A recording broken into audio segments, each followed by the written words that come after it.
We're moving now into a much more applied section of the course. We're going to be talking about measurement, and we're also going to be talking about scale.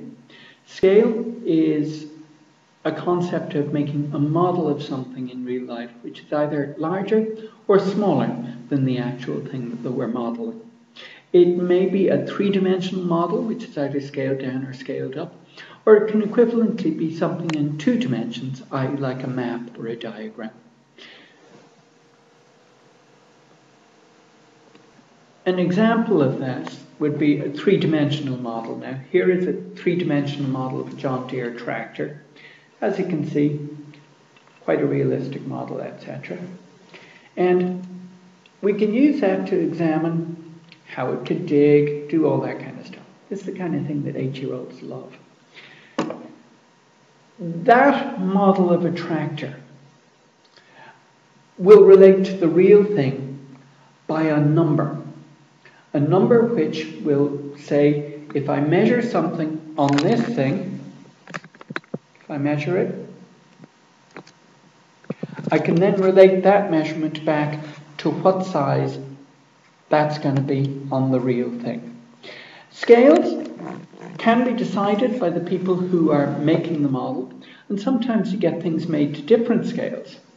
If I look at this character, this is a small figure, Duplo or some such, and if I then put him down beside the tractor, we can see that these two are made on different scales.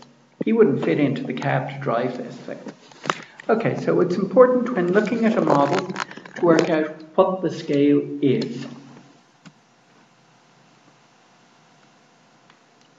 If we're making the model or making the drawing, we can choose what scale we want to use. But if we're using someone else's model or someone else's drawing, then we have to try and find out what scale they're using.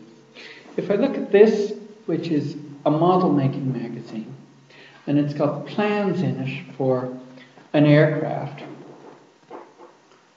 I then look at that drawing, and when I look closely at it, I find right down at the bottom something which says this model is made to a scale of 1 to 77.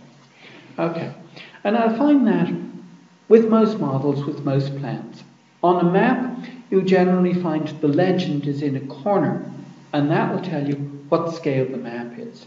If you're using Google Maps, it's not quite as simple because you can zoom that bigger or smaller. But you will find down at the bottom corner of the thing, you'll find a little image which tells you what 500 meters is, or what a kilometer is, or what 200 meters is, etc. And from that you can work out the scale of the drawing that you're doing. We'll be doing more on this, and we will actually be doing some scale drawings ourselves as part of this course. So that's the next direction we're going. Looking forward to it. Okay?